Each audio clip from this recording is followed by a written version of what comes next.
Galvin Baez. Hey. Okay, how we met and how we became friends are two completely different stories. Then we met in 7th grade, and we sat at the same lunch table, despite completely not liking each other. Yeah. It made absolutely no sense. During high school, I mean, we got a little bit closer based upon the music we were listening to, I suppose. Based on the music we were listening to, and also we had a couple of classes together. It was Hope. We had Hope, and then we had math with Miss Shaughnessy. The second that we realized we had things in common, we're like, oh, okay, cool. And the second that I was like, oh, I like how he dresses, I'm just gonna take notes from him. And I was just like... Just skinny jeans and Vans and...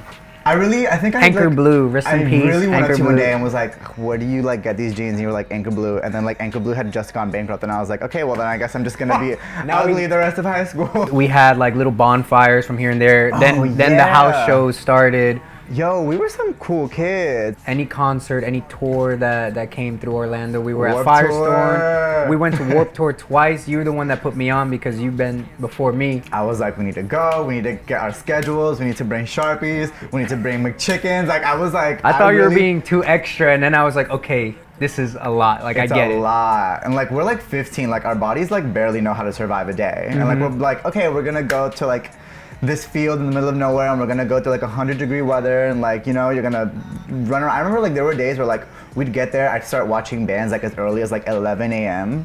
There was a band I wanted to see as soon as I walked in the door. And I just exert so much energy, and I'd have to go sit down for a while because it was just so hot. But it was the best. Oh my God, it was the best day of the summer. The first year was dope because Sum 41 played, and I kind of ventured off on my own because I mean, it's totally understandable, but you were like, look, I know my way around here. I'm gonna see who I want to see. Sorry, goodbye. You disappeared and you went to the front of the stage. I think it was main stage. I don't remember. And I really don't remember who you were trying to see. I went to see the Cab. Yeah. And I was like, the Cab, and I was I'm not gonna be here. I was like, this is the schedule. These are where the stages are. Goodbye, good luck. We'll meet up for dinner later. I mean, I got their autographs. I got to meet them for a second, which was really life-changing for me. Yeah, and then I was really happy for you because you were always been the biggest Sum 41 fan since even back when I didn't really know you. The one thing I did know about you was you were a big Sum 41 fan. Which was is random. It was really a part of your brand, very early on. Then the second year, we had a bigger group. Of Mice and Men was popping at that time, and Bring Me the Horizon was there, all these bands, it was crazy. We saw Emarosa the first year. We did, in a really tiny stage. Yeah. It was really fun. Elaborate or talk about your experience coming out. What and who helped you get through that season of your life? Because it's not easy for anybody. The thing is, especially growing up Latino, this is just completely not normal. You're expected to follow this set of rules. You're expected to, be masculine and have girlfriends and bring them home and blah blah blah. And I'm just wait, why don't I want what's been written for me? Why do I want something else? And then slowly but surely, I started telling more and more of my friends, and everybody was either really cool or they were yeah, we already knew. Which, don't do that. I'm not mad about it now because I understand we were really young, but don't do that to your friends because if they don't know, you don't know. But yeah, you were not very nice about it but it's not Elijah's fault, everyone. Don't gang up on him, don't send him hate comments, because I used to play a lot of pranks on you in high school. Obviously now, looking back, I realize, how unsupportive that was, and you're also so young too. I think when you're young, you kind of just have a hard time processing anything, and at that point, we were best friends at that point essentially, and we told each other everything. So when you were bringing this information to me, I was like, what? No, you're pranking me, or you're just messing with me, and I didn't go about it the way that I wish I could have, or should have. But you can't think about life that way, because then you're gonna just carry this cloud of guilt. And I'm just grateful that after a little bit of time had passed, I don't remember if it was months or maybe it was a little bit longer. I'm glad that we were able to kind of reestablish our friendship, to link up and have good conversations and be supportive of one another, and be there for one another too. Definitely. I didn't control myself. I mean, obviously, like I'm going through like a million things of emotions. I'm asking myself a million questions. I'm like expecting myself to have answers for all of them, and I'm expected to have answers for everybody else who's asking me a bunch of questions. It's like, I don't know. I just figured this out, you know. And like I'm only like 15, but yeah, I was really sensitive towards your opinions about everything, just because I don't know. I really idolized you. Like I did. Like I just, you know, I thought you were like really like the coolest cat in the neighborhood. And I was like, we're gonna be it. But yeah, I mean, we talked about it. It's over. It's so over now. You know what I mean? I've told you Decade ago. I've told you a million other things that like you've like been even cooler about. So it's all good. I love you. I love you too, man. Talk about, you know, your parties, what you're trying to do with it, and how you were trying to help that community. So I do a party called The Ass. And it was born out of my love for like music and dancing and pop, and like a desire to create a place where people could really like find their personal freedom. I don't know, I feel, especially like as a young queer person, like I said earlier, like you're given these structures of like, this is how you're going to operate in the world. This is like how you're gonna go about things. This is how you have to dress, how you have to act, how you have to be, how you have to talk, blah, blah, blah, blah, blah. And my party is kind of like a middle finger to all of that. It's kind of just saying like, none of those structures that like the world created exist here. You can come in here like with a face full of makeup. You can come in here like in a dress. You can come in here like, you know what I mean? Like you can come in here like as you truly and freely are. Because the truth is like, we don't have a lot of spaces where we can just do that. You know, we gotta go to work, we gotta be professional, we gotta go out in public, and you gotta blend in to like not be presentable. Yeah, or like not bring attention to yourself. That's to like not put a target on your back. Like, you know what I mean? Like sometimes like I'll have like on like a club outfit, and like I'm scared to just go in a gas station just because I'm like, oh God, like who's in here? Like is someone gonna, you know, say something? Is someone gonna verbally assault me? Is someone gonna, you know, feel threatened by my presence and attack me? So like I just want a place where like you don't have to live in fear of any of that. If the space that I want to be in, and the party that I want to go to, and the music that I wanted to listen to, like if none of those things existed, I was like, screw it then, I'm just gonna make it. It's an expression of like personal freedom and like true liberation. What would you say is like your favorite event? The very first like Ariana Grande themed party. Ariana Grande did a show at the Amway, and we did the official after party. So the show ended up getting postponed, but we're like, nah, we plan to do a whole party. Like, you know, we have like photo ops designed, we have like set design, we have everything. I have my outfit picked out. I bought a bunny mask, so I'm gonna wear it.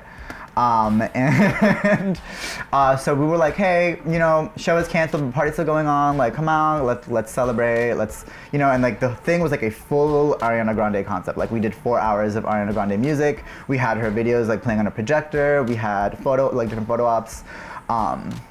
It was really cool. So just like seeing something that like I was like, oh wow, like I can create an entire like conceptual experience, like from every single, like even like the shot menu was like designed with like Ariana, like we had like the high ponytail or something. Yeah.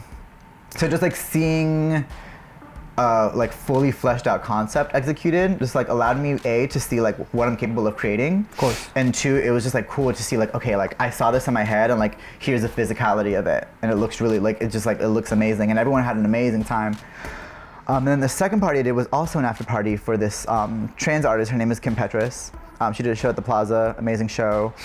And then I was out there like letting people know like, hey, we're having an after party, present your ticket, and like you get in for free. So a bunch of people came out, and I just like, the room was just, the energy was insane. You know what I mean? Like I was DJing, and like I had the energy like this, like I was holding on to it, and like they were giving it to me and I was giving it right back, and it was just like such a like great symbiotic relationship between like me and the crowd, and like I had just like never felt a rush like that, and I was just like, I looked in the mirror that night and I was like, you are a superstar. So it was a really awesome, surreal thing to feel. So I would say those are my best memories for sure. The last time that we caught up, you know, you were telling me about you going through a really, really like huge wake-up call. Yeah. And you were at, if not the lowest point of your life, a very low one. I would say the lowest point of my life. Tell me about that and like how you were able to manage to get out of that. I was at a point in my life where I was just like not motivated to do anything. I just put myself in a place that I didn't believe that I was like good enough. I didn't believe that I had a future. So I just like engaged in a lot of like toxic, like I told you, I think everything that I did was toxic. Like I didn't show up to work. I didn't submit assignments and like I failed a bunch of classes. I was drinking excessively. I was not making any money, and whatever little money I did make, I was like spending it on alcohol, or I was spending it on like, you know, eating like trash food, or I was maxing out my credit card. And so it just got to a point where like I was making so many decisions that made me feel bad about myself. And like I knew that these were harmful.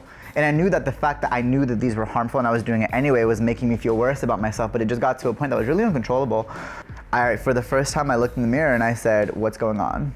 I obviously didn't really want a lot of help because I couldn't accept help from other people because I wasn't trying to help myself. Right. So it got to a point where like I was like, okay, like I need to figure out what's going on and like why I feel so low about myself. And then I like told myself I love myself for the first time, and like allowed myself to just like cry and like wallow in it and like be like, wow, like I have to want this for myself if I want anything to get better. It's not like this magical like, oh no, like my party's gonna take off and everything's gonna be okay, or oh, I'm gonna move out of my parents' house and everything's gonna be okay. Because no, like I'm just gonna carry those burdens with me wherever I go, you know? Like things started getting better when I was willing to be honest with myself and I wasn't trying to hide so much and I wasn't trying to put so many masks on. Because the truth is, like, while I was doing all of these things, like nobody knew that like I was like suffering so much and that I was like, you didn't know that I was like, you know, wasting all of my money, going on drug benders, and like isolating myself. I'm just like going crazy, honestly. Being willing to be honest with myself, and as a result, being honest with others, and like being willing to ask for help, and like, you know, learn new things about how you operate and apply them. You are in complete control of how you want like to improve your life. Yeah. And the truth is, you've created a comfort zone being addicted and being miserable and being, you know, feeling like nothing's gonna get better. Like that becomes your new comfort zone. So in order for you to want to change your mindset, that means you having to leave your comfort zone, which like as a human being, like leaving your comfort zone and having to embrace uncertainty. It's always difficult. Yeah, it's like the most terrifying thing to do. Like, you know, even like to this day, like I'm really bad with like uncertainty and like not knowing like exactly what the outcome is going to be, and like being prepared to give the exact right answer that I need to get. Like it's something that really frightens me, but like the truth is you have to embrace uncertainty and leave your comfort zone to grow. Otherwise, like you're just going to stay in that same place and you're going to stay miserable. Yeah. Yeah, I think we underestimate ourselves like subconsciously. We totally do. And I mean other people too sometimes, like, you know, and that's the worst thing that you can do to somebody and to yourself. Because we all have the power to overcome absolutely anything, as traumatizing or as difficult as it may be. Like, you know, there are a group of people, there are family members, you know, that make it evident that they are there for you. Mm-hmm. And sometimes we dismiss that, and I mean, like, we forget, like, I mean, for me, like, my mom is always there, you know. And sometimes, like, because that person is always there, or certain friends are always there, like, you may even forget, like, these people have my back, or like are there for me to like, get me through anything, or help me to get through anything. Or like, how could, like, thinking like, oh, they don't understand, like, how could they possibly like, or that, yeah, have any like idea into like what like is gonna help me, and you don't trust that they can help you. And like, truth is, like, for a long time they have helped you, and like, why would now be any different? Yeah. Anything can make somebody snap and just like feel empty and broken. Yeah. And, you know, seeking help, whether it's through people or like at therapy, you know, I think it could and should be normalized more, because I think we all can have like a sit down session with anybody and just vent, talk, understand concepts and ways to better ourselves and to get through those things. Especially from an outside perspective of somebody you don't even know. Yeah. I think that helps. Next time that happens, remember that you're great, you're strong, you're good enough.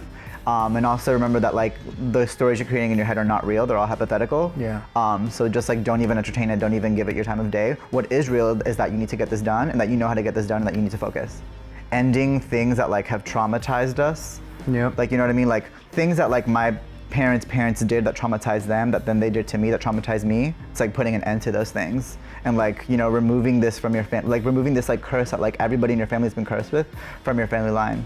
Like, think about it, like you're literally like shifting the trajectory of your entire family, like their way of thinking, because like you're removing those things that were a burden and a roadblock to you from them. Yeah, and like almost everybody in my mom's side of family and dad's side of family divorced. Like almost pretty much everybody. They wanted to make sure that that wasn't the case, and I think that that has made a huge impact on our family and my relationship with my brothers. And you know, it's not always perfect, but you know, we definitely shifted the course, and it's definitely possible. Yeah, I mean, my parents, both of them immigrated here from the Dominican Republic. And like through doing that, they said, hey, Baez family, at this point, like you don't have to stay in this little town. Like if you want to achieve this and you want to go, like, you know, Take a risk, take a chance on like, yourself. Yeah, you can do that. And like that's something that like now I get to carry. And you know, like that's something that, like now all of like my family for generations is going to be able to carry. But it's also like, for example, like my parents don't have like the healthiest communication methods. But it's looking at that and acknowledging like I don't want this to continue. Yeah. So I'm gonna take that and I'm gonna make sure that this is something that we don't apply to the future generations. It's really cool. It's like literally like we're literally like making an impact without even realizing it, just by like denying to like by not allowing harmful behaviors to continue existing. Elijah, I want to thank you for inviting me out here to talk about, you know, the things that I do and the person I am, and like having a great look back at like our relationship and like how far we've come from like hating each other in middle school to sitting here, you know, being open about and exchanging ideas on how the world works. Love you, man. Love you.